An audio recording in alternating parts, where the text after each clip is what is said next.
forward to the continuation of the 2017 Early American Copper Society 50th Anniversary Educational Seminars, coming to you from Philadelphia, Pennsylvania.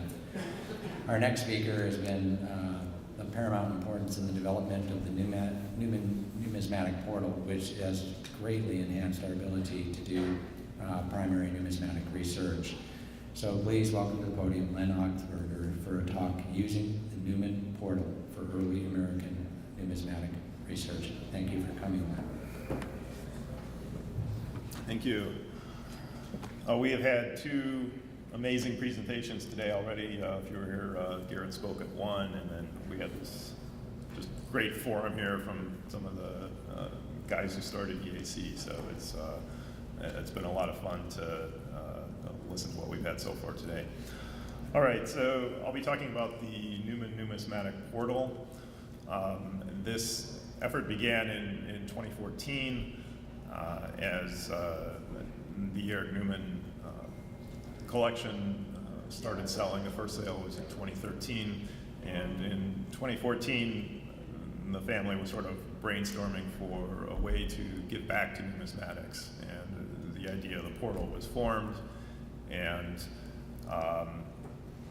the family had a long time association with Washington University in St. Louis, and Washington University was chosen to administer the portal, and the family made a grant to Washington University for 4 years, and the university now operates the portal. I'm a full-time employee of the university and dedicated to the Newman portal in that capacity. So the initial grant was announced in 2014, and I came on board to the project about halfway through 2015 as the project coordinator. And one thing was immediately clear, that we needed some kind of partnership with the ANS, since they are really they have the best library of American numismatic material. So as a result, we've now embedded a scanner within ANS with full-time personnel operating that. So we really knew, even though the Newman library is quite large, we knew we really had to sort of get at the mother lode of numismatic literature, which is the ANS. The site itself was publicly launched about a year ago, newmanportal.org, and around the same time, EAC decided that many of the back issues of Pennywise up to the last 3 or 4 years, I believe, could be placed on the Newman portal as well, so those are now accessible there. Similarly, the ANA has allowed us to index the numismatist on the Newman portal, so you can do searches for material in a numismatist. If you don't get full view, you can get that over on the ANA site. And if you're not an ANA member already, I highly encourage you to do so. And then we've started adding a couple other larger collections. We have a lot of content from the National Archives is now on there. Bob Julian got a grant from Central States and digitized about 40,000 pages of material from the National Archives, and we've added that recently. And our latest milestone, we are now over 1 million pages of content on the Newman portal, comprised of about 13,000 documents. So this is the front page, newmanportal.org. You have a couple ways to navigate the site. You can enter a search in the search bar at the top, or if you go into the library, you can drill down through auction catalogs or periodicals or books and access those that way. So let's talk about the content that's coming in and sort of how the scanning works. So there's 3 steps to the scanning process as I see it. first of all, we have to get permission to actually scan materials that appear on the portal. So the US copyright laws allow us to scan anything prior to 1923, so that's all fair game. We can do that straight away. But anything after that, we do need permission from the creator. So what we've done as a result of this is just to talk with people in the hobby, organizations, different authors, and just ask people if they'd like to contribute material to be scanned and posted on the portal. So we've gotten a lot of it that way. So first of all is the permission issue. The second thing is, even though you have permission to scan something, you have to actually find a physical copy to scan. So we have in St. Louis access to the Eric Newman library. It's probably about 10 or 15,000 volumes, so that's a good source of material. And we also have access to the Dan Hamelberg Library in Champaign. So that's the largest privately held American Numismatic library, so we can get physical access to material from there. And then part 3 of scanning is you have to actually scan it. Now that you have the document itself and permission to scan it, you have to actually do it. So we have in St. Louis students that are actually flipping the pages on the scanners. I like to say they're the only ones doing real work on this project, but these are all Washington University students doing this. And then at the American Numismatic Society in New York, we also have a scanner there. His name is John Graffeo, and he works for Internet Archive, who is our scanning vendor. And he's actually previously worked in the library at A&S, so he was well known and trusted and a good person to have in that role. So we've had over 40 different organizations and individual authors given us permission to scan their content, including the A&S. We have many A&S publications on there now. EAC, we have the back issues of Pennywise. C4, we have their back issues up to about 3 or 4 years ago.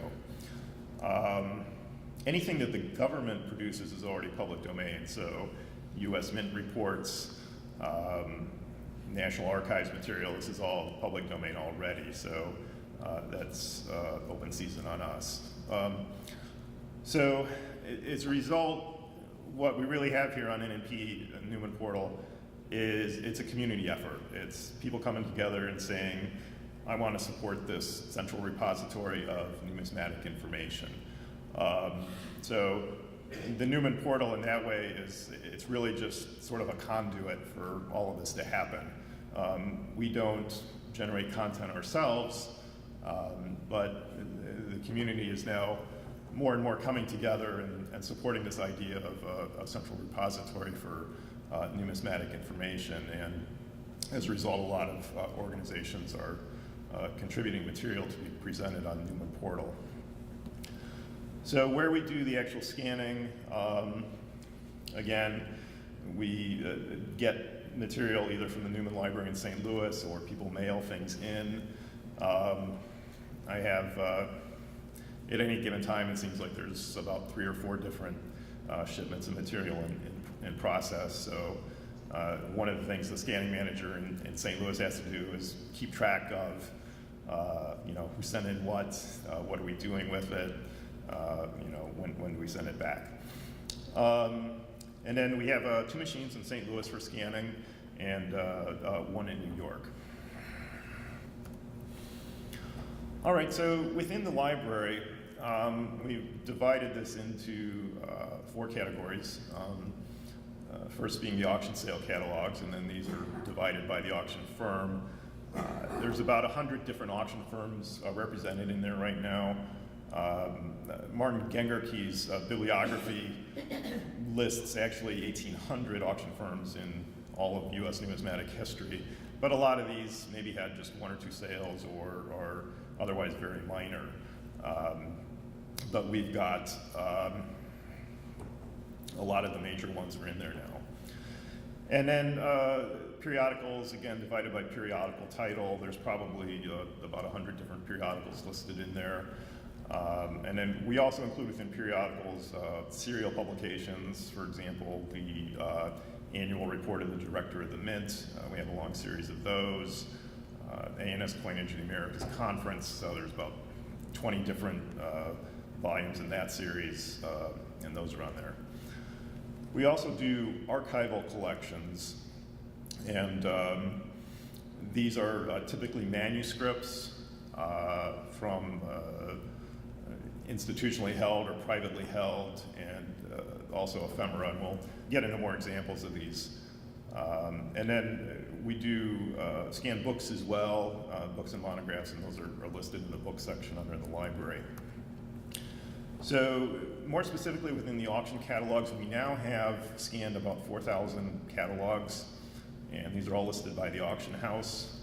The Stack series is now done. I think there's 5 left that we have to find. And I was really pleased to see that Stax gave us permission to do this, and as everyone knows, Stax has gone through different changes in ownership, different changes in IT. So some people have had issues with finding Stax catalogs on the internet, and this is now a non-issue because they are all scanned and all available through Newman portal. For the early auction catalogs, John Adams wrote a bibliography, United States auction, or United States numismatic literature, listing late 19th and early 20th century catalogs. In the volume 1, he listed about 1,200 sales. We have scanned 96% of those now, so almost all of Adams 1 is now available on Newman portal. Dan Reuther told me a great story this morning about needing access to a named copy of the Chapman Windsor sale from 1895, and now it's just a few keystrokes away. And he was able to solve his problem just by accessing that. And then John Adams, Volume 2, covers 20th century catalogers with the Stax material added recently. We're now up to 76% coverage on Adams Volume 2. The main thing missing are the Kagan sales. We do have permission to scan them, and those will be coming online here. American Numismatic Rarities catalogs are in progress right now. Those should actually be posted in the next week or two. So we'll continue to scan auction catalogs, but we've got a really good start here in terms of the American Numismatic Auction Catalog Series. All right, for periodicals, and I'm focusing more on early American material here. We have Pennywise is on there. You can search specifically within Pennywise. Most organizations, when they contribute content to us, they say, okay, you can scan everything except the last 3 years, 5 years, because very naturally we have to have a incentive for the numbers to remain in the club in order to get the current publications. So that's very understandable. I'm vice president of Liberty Seated Collectors Club. We did the exact same thing. So Pennywise is on there. C4 up to 2011 is on there. The A&S opened Colonial newsletter, so we've got all of those. The A&S Numismatic Notes and Monograph series has occasional American content. Those are all scanned on there. The Metal Collectors Advisory, also available. The JR Journal, published by the John Wright Collector Society, is in the process of taking a member vote to decide if they want to have their journals posted on Newman portal or not. The results of that should be announced pretty soon, so we'll probably have something to report on that shortly. And then Again, we have a lot of material from the U.S. government, reports coming out of the annual Mint reports, annual report of the Secretary of the Treasury, a lot of congressional reports on various legislative actions surrounding coinage in the 19th and 20th century. So we're starting to post more and more of those reports on Newman Portal as well. All right, within archival material, this can be all over the place. When you think archives, probably one of the first things you think is National Archives. So we've recently posted a pretty large amount of material from National Archives. Bob Julian a couple years ago got a grant from Central States Numismatic Society, and he went and privately engaged a few individuals to visit Philadelphia, set up scanning equipment within the archives, and start scanning a lot of the material related to the early Mint for example, all the general correspondence files. So this is all in National Archives Record Group 104, which is the U.S. Mint, and two of the large pieces he digitized were entry 1, which is the general correspondence, and then also entry 3 for the early Mint period.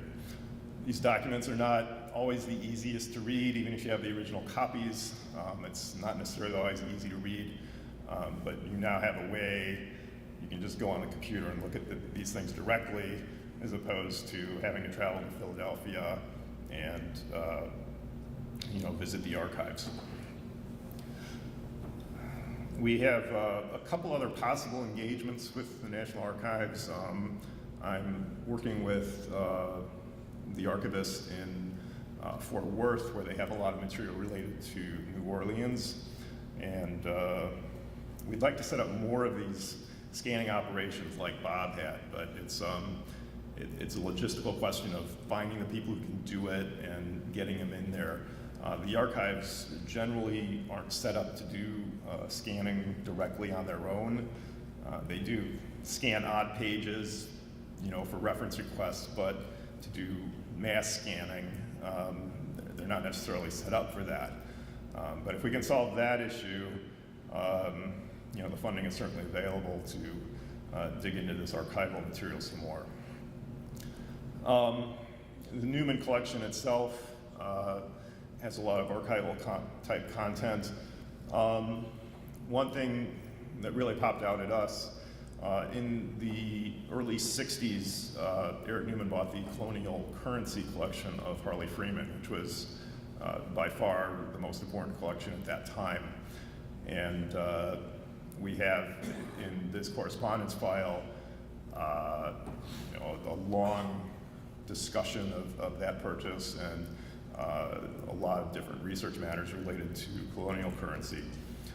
And in general, we have access to all the Newman correspondence files. We've been going through the general correspondence. We're up to, I think the letter L was the last one posted, so about halfway through.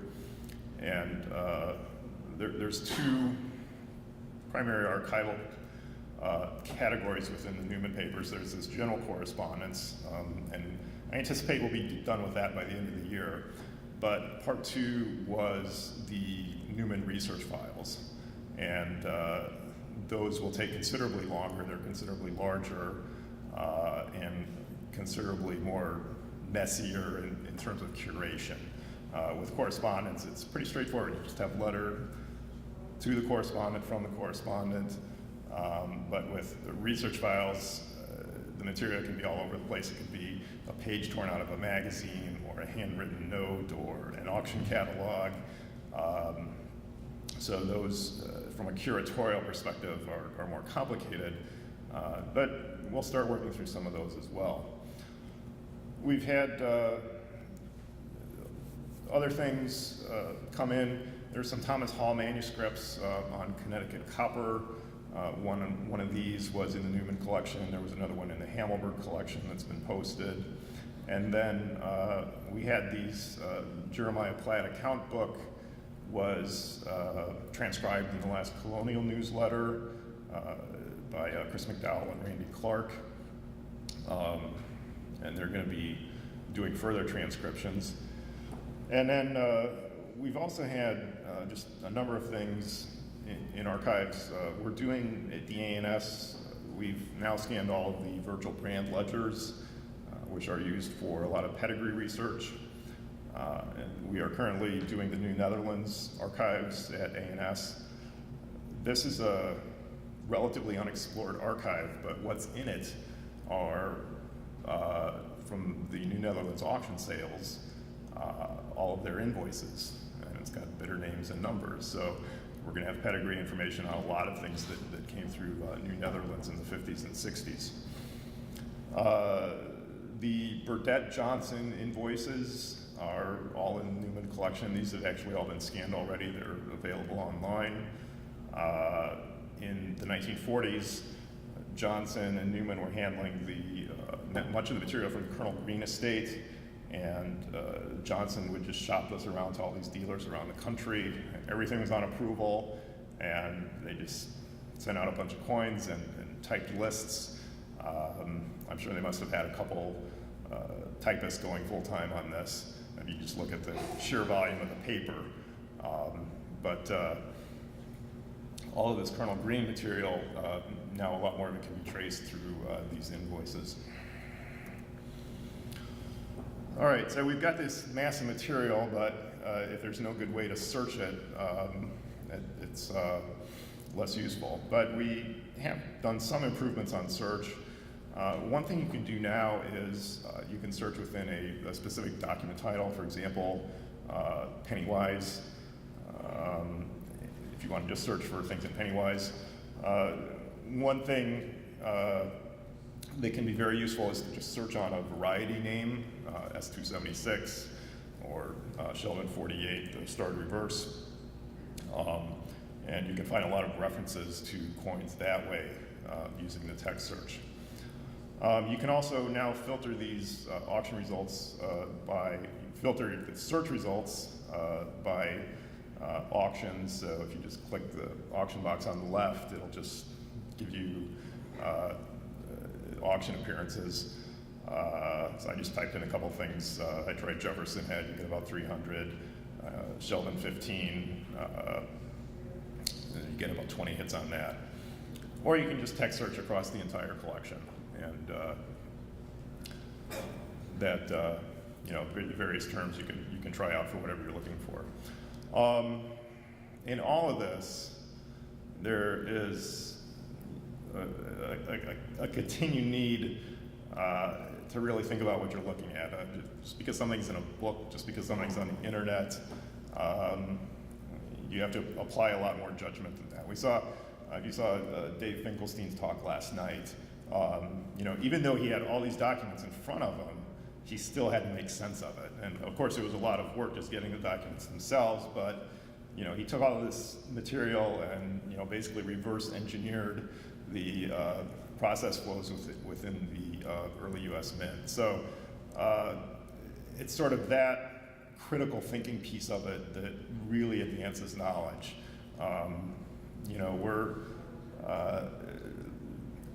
We're not, the Newman portal doesn't necessarily create its own content, but it facilitates research and makes it easier, I think, for people to apply that very important critical thinking step to really create additional knowledge.